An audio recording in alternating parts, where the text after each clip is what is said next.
Question number 1. The angular speed in radians per hour for daily rotation for our Earth is. ये 4 options आपको दिए गए हैं question number 1 के। Option A है 2 पाई, ऑप्शन बी है 4 पाई, सी ऑप्शन है pi by 6 and D option है pi by 12। Angular speed radians per hour में हमने फाइंड आउट करनी है। एंगुलर स्पीड का फार्मूला क्या है? Angular speed omega is equal to angular displacement theta by time. तो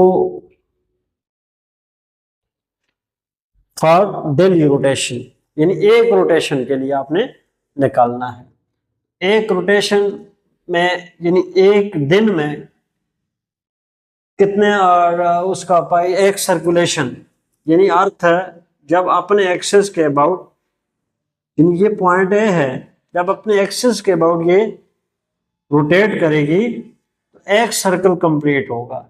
तो कितना डिस्टेंस कवर होता है इस दौरान? S is equal to 2 pi r होगा। ठीक है जी, सॉरी 2 पाई कितना एंगल, ये पॉइंट ए है, 0 से स्टार्ट करता है और ये वापस रोटेट होके यहां पर आएगा तो कितना एंगल हो जाएगा? थीटा कितना आएगा? 2 पाई रेडियन, और डिग्री में देखो तो 360 डिग्री आएगा। इन थीटा हमारे पास आ रहा है 2 पाई क्या चीज? रेडियन। और टाइम कितना लगेगा इस एक रोटेशन कंप्लीट करने में? 24 आवर, 24 हार्स। अब इसको अगर हम सॉल्व करते हैं तो 2 बाय क्या हो जाएगा? 12 हो जाएगा। Angular speed is equal to pi by 12 radian per hours. तो ऑप्शन डी हमारा क्या आता है? करेक्ट आता है। ठीक है जी, क्वेश्चन नंबर 2 की तरफ चलते हैं। स्टेटमेंट इसका क्या है? Linear acceleration relation between linear acceleration and angular acceleration आपको दिया हुआ है। A is equal to r alpha, ये एक्सेलरेशन है। When theta is equal to, पूछा कहता है कि थीटा एंगल कितना हो कि ये रिलेशन हमारे पास करेक्ट आता है। हाँ, कितने पे? अब आप देखें ये हमारे पास रिलेशन आपने जब डिराइव किया था, क्या है? वेक्टर क्वांटिटी है ना, ए, और यहां पर क्या हो जाएगा? अल्फा क्रॉस आर हो जाएगा। इसको अगर हम यू लिखते हैं, ए ये हो जाएगा alpha r sine theta n unit vector. ठीक है, ये डायरेक्शन के लिए, क्योंकि ये वेक्टर है और ये स्केलर वैल्यू आ रही है। A is equal to magnitude form इसका लिखो, स्केलर फॉर्म जिसका आएगा, तो आर को पहले लिख देते हैं आर अल्फा साइन थीटा।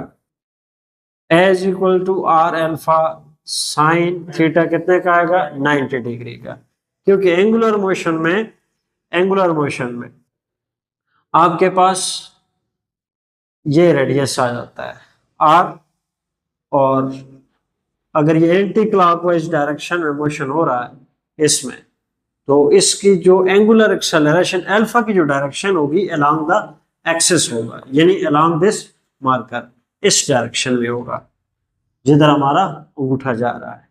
तो ये डायरेक्शन अल्फा की होगी और ये डायरेक्शन आर की, तो इनके दरमियान एंगल कितने का आता है? 90 डिग्री का।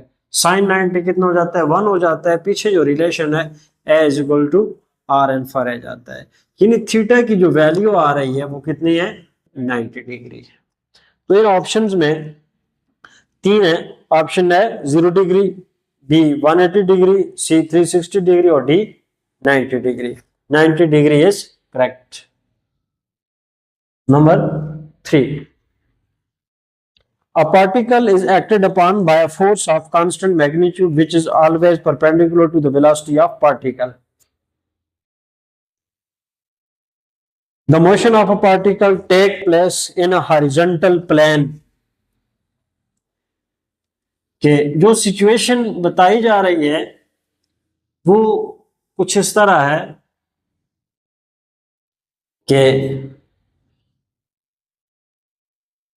हॉरिजॉन्टल प्लेन, इसको हॉरिजॉन्टल प्लेन हम वर्टिकल हम ले रहे हैं, ठीक है।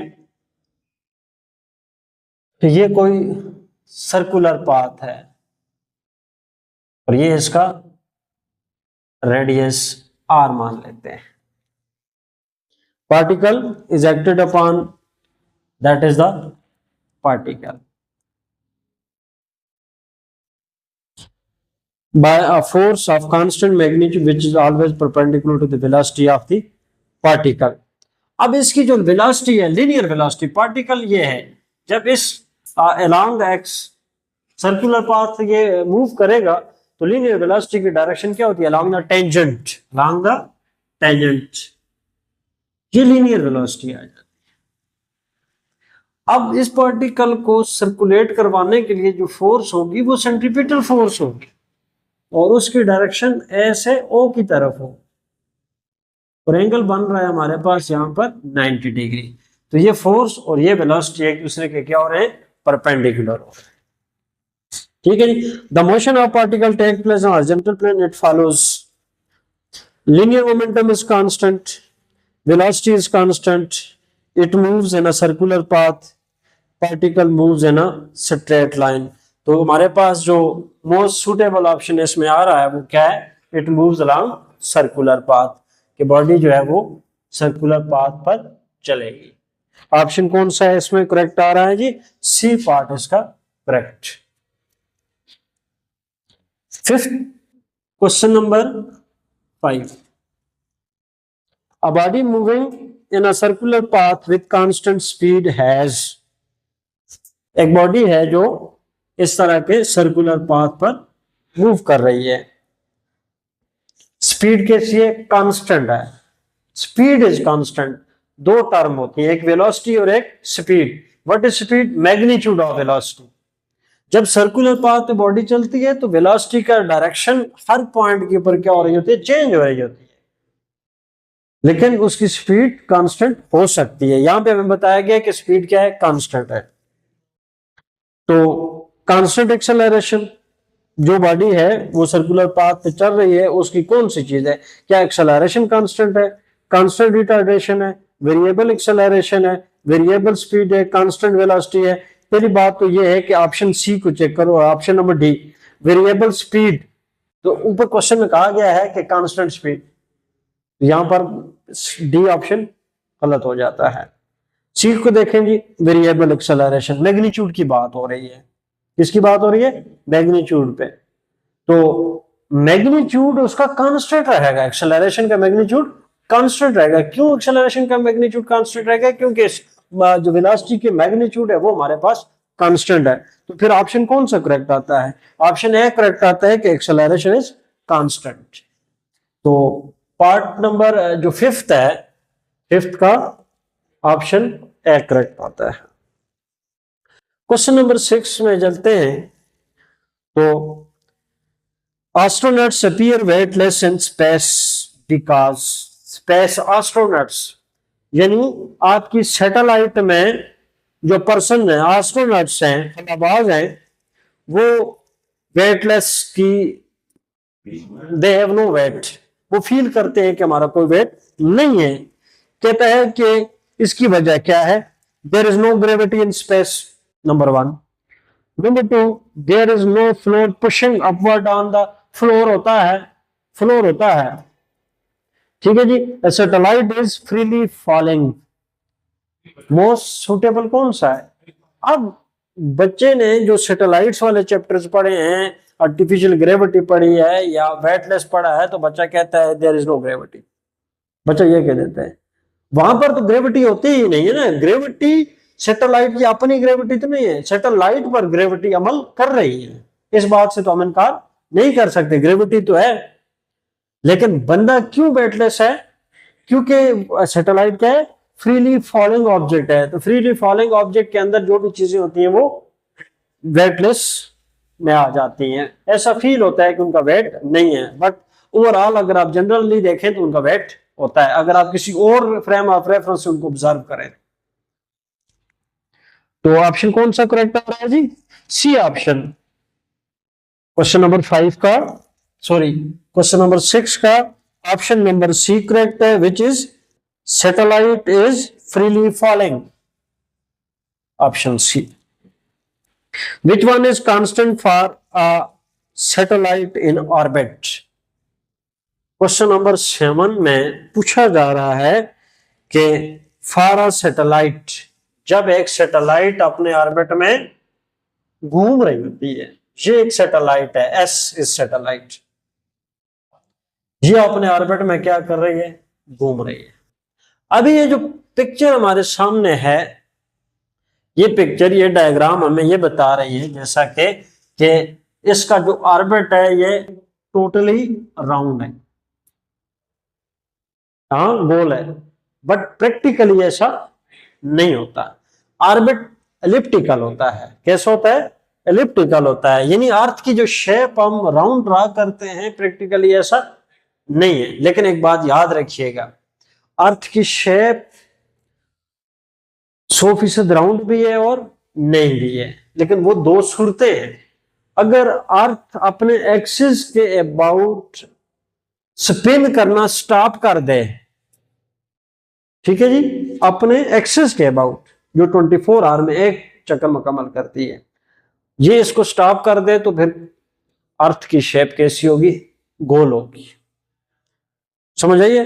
लेकिन जब वो एक खास वेलोसिटी के साथ, एंगुलर वेलोसिटी के साथ स्पिन करना शुरू करती है तो उसकी गोलाई में स्फेरिकल शेप, जो टोटली स्फेयर है, उसमें चेंज आ जाता है, कुछ ओवल शेप बन जाती है। इसकी वजह क्या होती है? चलो ये भी एक क्वेश्चन बीच में, एक इंटरेस्टिंग क्वेश्चन आ जाता है कि इसकी वजह क्या होती है। देखो ये आपकी, यूं मान लो ये उसका एक्सेस है जिसके अबाउट ये एंटी क्लॉकवाइज घूमेंगी, अभी घूम नहीं रही। जब ये घूमेगी तो इस साइड पर भी सेंट्रीफ्यूगल फोर्स आउटवर्ड अमल करेगी, इस साइड पर भी सेंट्रीफ्यूगल फोर्स आउटवर्ड अमल करेगी। जब सेंट्रीफ्यूगल फोर्स अमल करेगी तो इसकी जो नई पोजीशन हमें मिलेगी वो, हाँ, कुछ ऐसी हो जाएगी, अर्थ यूं घूम रही है, समझ आई है ना थोड़ा सा। अब क्या होते हैं, ये हमारा नॉर्थ और ये हमारा क्या होगा, साउथ, ये क्या है, ईस्ट और ये वेस्ट, ये पोल्स और ये क्या आता है, इक्वेटर्स। अब जब सैटेलाइट यहां पर घूमेगी उसका ऑर्बिट कुछ यूं बनेगा, कहीं से कहीं पर इसकी पूछा क्या क्या जा रहा है जी, ये जी बातें पूछी जा रही हैं जी। क्वेश्चन नंबर 7 में एक वेलोसिटी का पूछा जा रहा है, दूसरा काइनेटिक एनर्जी का पूछा जा रहा है, तीसरा एंगुलर मोमेंटम एल का पूछा जा रहा है, और चौथा जो है पोटेंशियल एनर्जी का पूछा जा रहा है। क्वेश्चन क्या है, विच वन इज कांस्टेंट, इनमें से कौन सी चीज हमारे पास कांस्टेंट रह सकती है। पहले हम बात करते हैं किसकी, वेलोसिटी की। अब जो सैटेलाइट की ऑर्बिटल स्पीड का फार्मूला हमने पढ़ा वो है v is equal to gm/me/r, और इससे जो रिजल्ट निकाला था वो ये है, velocity inversely related to the distance, inversely related to the distance. अब जब सैटेलाइट एस यहां से गुजर रही है, उसका जो डिस्टेंस है आर, इसको हम R1 कह देते हैं, यानी जब नॉर्थ पोल के ऊपर से गुजर रही होती है उस वक्त डिस्टेंस R1 है। और जब ये सैटेलाइट क्या है जी, इक्वेटर वेस्ट के ऊपर से गुजर रही होगी, उस वक्त इसका रेडियस है R2। अब आप R1 और R2 का क्या करें, कंपेयर करें, तो आपको लग रहा है कि R2 is greater than R1। समझ आइए। तो हमने कहा कि अगर डिस्टेंस कम होगा तो वेलोसिटी ज्यादा होगी। यहां डिस्टेंस कम है, इस जगह पर जो वेलोसिटी होगी वो v1 होगी, और इस जगह पर जो वेलोसिटी है वो v2 होगी। तो v2 क्या होगी, v2 डिस्टेंस कम वेलोसिटी ज्यादा, सही है जी। v1 जो है ग्रेटर होगा, हाँ, और v2 स्मॉलर होगा, यानी यहां पर वेलोसिटी कम होगी, यहां पर वेलोसिटी। सवाल यह है कि कौन सी चीज कांस्टेंट होगी। पहली बात यह है कि वेलोसिटी कांस्टेंट नहीं होगी। काइनेटिक एनर्जी को चेक करें तो काइनेटिक एनर्जी का फॉर्मूला होता है कि E is equal to 1/2 mv²। यानी काइनेटिक एनर्जी डिपेंड वेलोसिटी पे कर रही है। जब वेलोसिटी कांस्टेंट नहीं है तो काइनेटिक एनर्जी कांस्टेंट होगी, काइनेटिक एनर्जी कांस्टेंट नहीं होगी। हाँ जी। फिर बात आती है किसकी जी, पीई को चेक करते हैं। तो पीई का फॉर्मूला है P is equal to mgh। H वही बात आ रही है। एच क्या है, वेरी कर रहा है। जो सैटेलाइट क्या कर रही है, घूम रही है, तो एच वेरी कर रहा है। जब एच वेरी कर रहा है तो पोटेंशियल एनर्जी की वेरी करेगी। ये भी नहीं है। जब इन चीजों का हमें पता चल गया ये नहीं है तो फिर यही है। हाँ, एंगुलर मोमेंटम का जो मैग्नीट्यूड है वो कांस्टेंट रहेगा। अब उसकी वजह क्या है, एंगुलर मोमेंटम कंजर्व रहता है according to law of conservation of angular momentum. देखो जरा उसको, अगर आप मैथमेटिकली देखना चाहो, अंडरस्टैंड करना चाहो, आप रीजन है बंदे के जहन में आती है, ये तो चले जी आपने ऑप्शन जी कहा, ऑप्शन को डिस्कस किया, ये भी नहीं है, ये भी नहीं, ये भी नहीं है, तो फिर ये होगा। हाँ, देखो L is equal to I omega, यही फॉर्मूला होता है ना। यहां पर आप ये देखते हो कि डिस्टेंस की बात अगर हम करें, आई इज इक्वल टू क्या होता है, mr² होता है। हाँ, और फिर ओमेगा का जो r से रिलेशन है वो क्या, omega is equal to v/r होता है। हाँ, यानी वो बात आ जाती है कि जब डिस्टेंस कम होता है, यानी इस जगह पर डिस्टेंस कम है, यहां पर जब डिस्टेंस कम होता है तो ओमेगा क्या हो जाता है, बढ़ जाता है, ओमेगा इंक्रीज हो जाता है। लेकिन ओमेगा के इंक्रीज होने से मोमेंट ऑफ इनर्शिया जो होता है, हाँ, आर आर कम हो गया ना, सही है। आर के कम होने से मोमेंट ऑफ इनर्शिया क्या हुआ, क्योंकि आई डिपेंड कर रहा है डायरेक्टली आर पर, आर कम आई भी कम, आई कम हो जाएगा। जितना ओमेगा बड़ा है उतना आई कम हुआ है।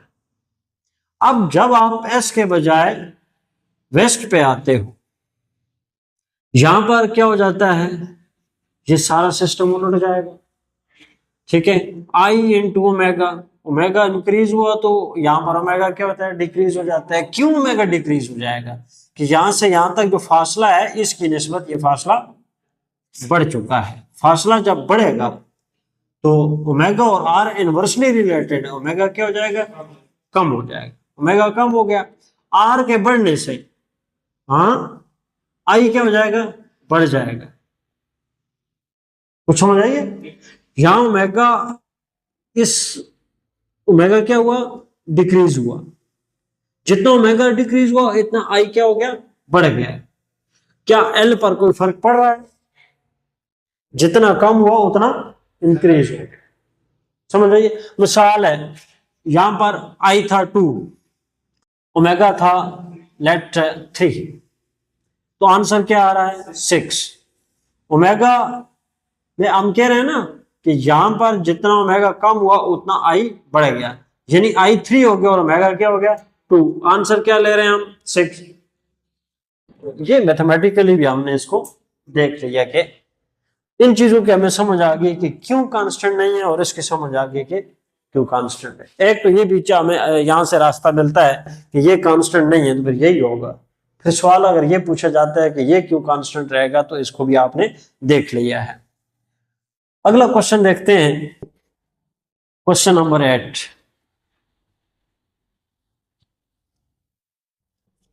क्वेश्चन नंबर 8 है, if the earth suddenly stops, अगर अर्थ रोटेटिंग, अर्थ अपने एक्सिस के अबाउट, ये अर्थ है हमारी, ये जो शेप हमने ड्रा की हुई है ये अर्थ की है और वायर जो हमने ड्रा किया हुआ था ये क्या है सैटेलाइट का था।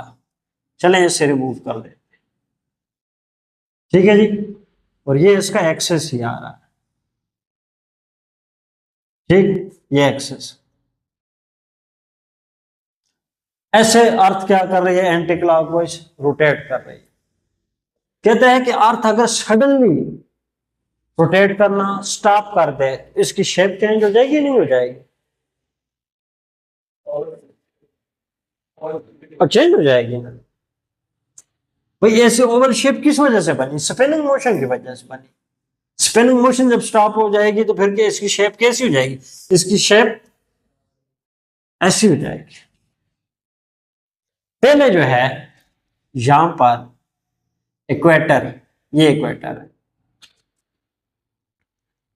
The value of G at equator would, equator पर जो जी की वैल्यू है वो है 9.8 मीटर पर सेकंड स्क्वायर। अभी जिस पोजीशन में अर्थ है स्पिन करते हुए जी की वैल्यू एट इक्वेटर 9.8 मीटर पर सेकंड स्क्वायर है। जब ये सडनली स्पिन करना स्टॉप कर देगी तो शेप जो है इसकी राउंड शेप हो जाएगी। हाँ जी, ऐसे। तो पहले ये हाँ ऐसे थी, यानी ये डिस्टेंस ज्यादा था, फिर ये कुछ यूं सिमट जाएगी। जब सिमट जाएगी तो ये डिस्टेंस क्या हो जाएगा? कम हो जाएगा। तो जी जो है सेंटर के ज्यादा करीब आ जाएगा। तो समझ आई या नहीं आई? जी जब करीब आएगा तो वैल्यू बढ़ेगी या कम होगी? बढ़ेगी। यानी जब सडनली स्टॉप होगा तो value of G will increase. वो समझ आइए कौन सा ऑप्शन करेक्ट आ रहा है? और एक ऑप्शन है decrease, remain unchanged, increase, become zero. Zero तो होगा नहीं बल्कि क्या होगा? इंक्रीज हो जाएगा। क्वेश्चन नंबर 9 है, if solid sphere and solid cylinder of same mass and density rotate about their own axis, the moment of inertia will be greater for, एक सॉलिड डिस्क है हाँ और एक सॉलिड सिलेंडर है। Question में क्या पूछा जा रहा है? Solid sphere and solid cylinder. थोड़ा सा आपने देखना है, पीछे इन सारी चीजों के फॉर्मूले बताए गए हैं। हाँ ठीक है जी। सॉलिड स्फीयर, सॉलिड स्फीयर का फॉर्मूला है I is equal to 2/5 mr square, जबकि हाँ सॉलिड सिलेंडर का फॉर्मूला है I is equal to 1/2 mr square. अब क्वेश्चन पार्ट नंबर फर्स्ट है। क्वेश्चन पूरा क्या है जी? पूछा यह जा रहा है कि सॉलिड स्फीयर सॉलिड सिलेंडर है जिनका मास भी सेम है और डेंसिटी भी सेम है और अपने एक्सिस के अबाउट वो रोटेट कर रहे हैं। दो moment of inertia will be greater for, moment of inertia किसका ज्यादा होगा? सॉलिड स्फीयर का होगा या सॉलिड सिलेंडर का होगा? ऑप्शन हम देखते हैं जी, solid sphere, solid cylinder, option A solid sphere, option B solid cylinder, option C the one that has the largest mass arise first, the one that has the largest radius arise first. ये arrive first वाली बातें तो हम discuss ही नहीं करते, बस हम सिर्फ कंपेयर करने हैं कि मोमेंट ऑफ इनर्शिया किसका ज्यादा है। तो I इज इक्वल टू, ये आ रहा है 1/2 क्या इतना आता है जी 0.5 mr स्क्वायर I। इसको देखते हैं तो ये कितना आ रहा है जी, हाँ 2/5 है, हाँ तो ये जाएगा 20, 0.4 mr square.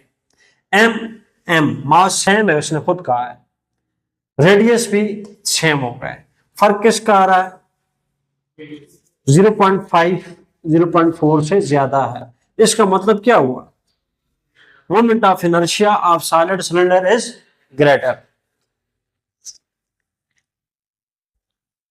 The gravitational force exerted on an astronaut on Earth's surface is 615 Newton down. When she is in the International Space Station, the gravitational force on her is।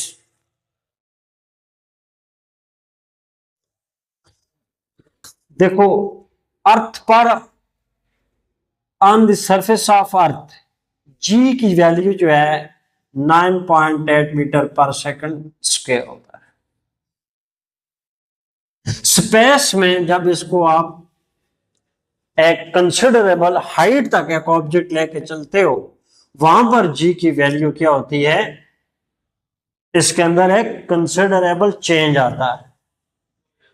समझ आई है ना, जो जो हम दूर जाएंगे जी की वैल्यू क्या होगी, डिक्रीज करेगी, और टुवर्ड्स अर्थ आते हैं तो इंक्रीज होती है।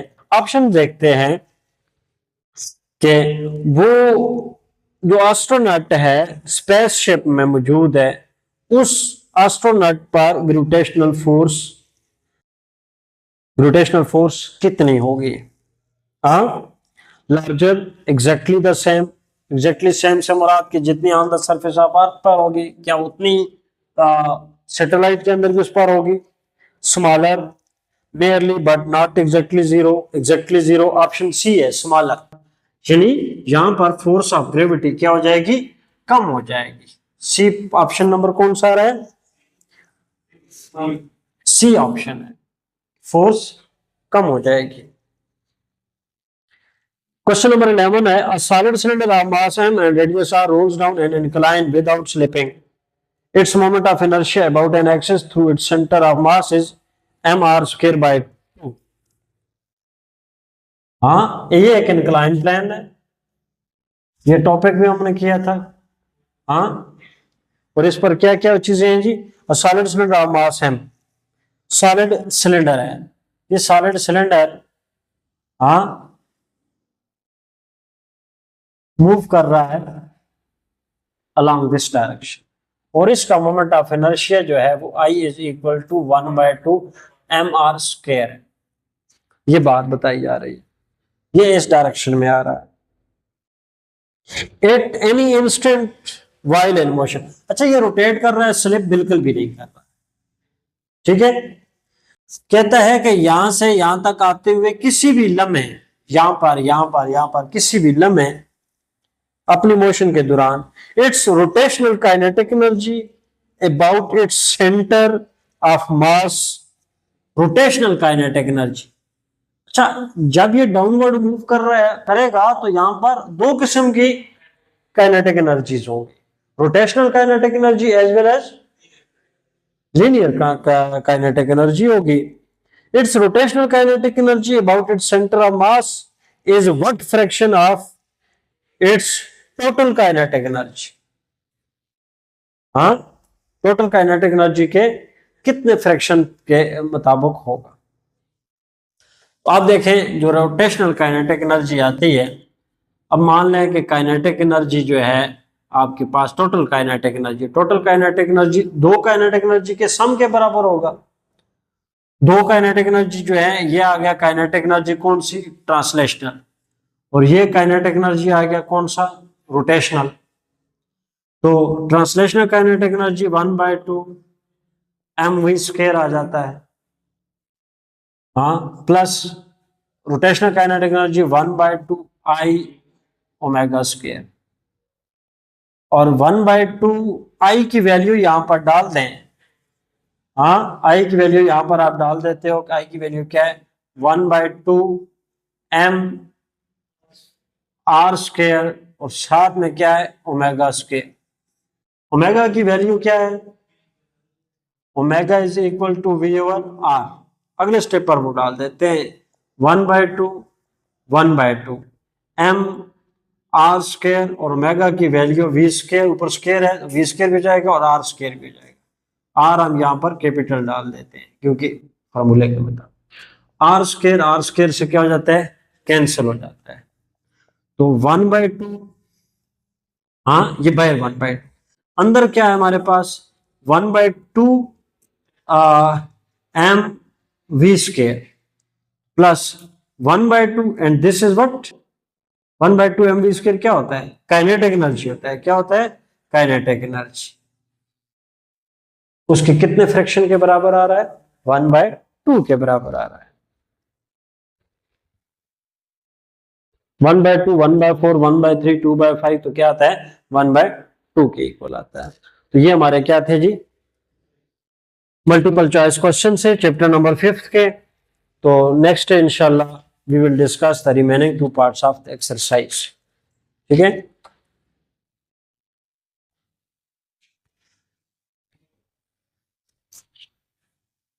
32